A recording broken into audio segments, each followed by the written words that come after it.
અમરેલી જિલ્લાની રાજુલા સહકારી નાગરિક બેંકની ચૂંટણી 28 ડિસેમ્બર 2025ના રોજ યોજાશે અને આ ચૂંટણીમાં પ્રથમ વખત ભારતીય જનતા પાર્ટી સક્રિયપણે પ્રવેશ કરતા સ્થાનિક રાજકારણમાં ગરમાવો આવ્યો છે। બેંકના બોર્ડ ઓફ ડિરેક્ટર્સની કુલ 15 બેઠકો માટે આ ચૂંટણી યોજાશે। આ બેઠકમાં જનરલ મહિલા, નાના સીમાંત ખેડૂત એક બેઠક અને SC/ST એક બેઠક માટેની બેઠકોનો સમાવેશ થાય છે। ઉમેદવારી ફોર્મ 8 થી 9 ડિસેમ્બર 2025 દરમિયાન ભરી શકાશે, જ્યારે ફોર્મ પાછા ખેંચવાની અંતિમ તારીખ 17 ડિસેમ્બર 2025 નિર્ધારિત કરાઈ છે। સામાન્ય રીતે રાજકીય પક્ષોથી અલિપ્ત રહેતી આ બેંકની ચૂંટણીમાં આ વખતે ભાજપ સક્રિય ભૂમિકા ભજવી રહ્યું છે। ભાજપ દ્વારા ડિરેક્ટર્સ માટે મેન્ડેટ આપવામાં આવશે કે તેવી જાહેરાત પણ કરવામાં આવી છે। અમરેલી જિલ્લા ભાજપે ચૂંટણી નિરીક્ષકોની નિમણૂક કરી હતી।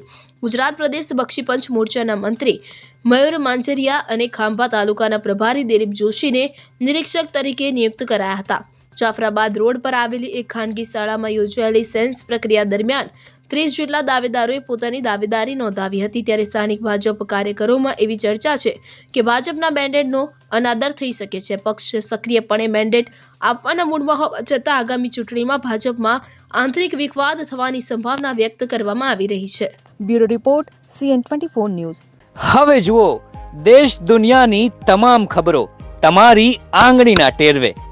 ઉઠાવો મોબાઈલ અને Google Play Store પરથી ડાઉનલોડ કરો અમારી CN24 ન્યૂઝ મોબાઈલ એપ।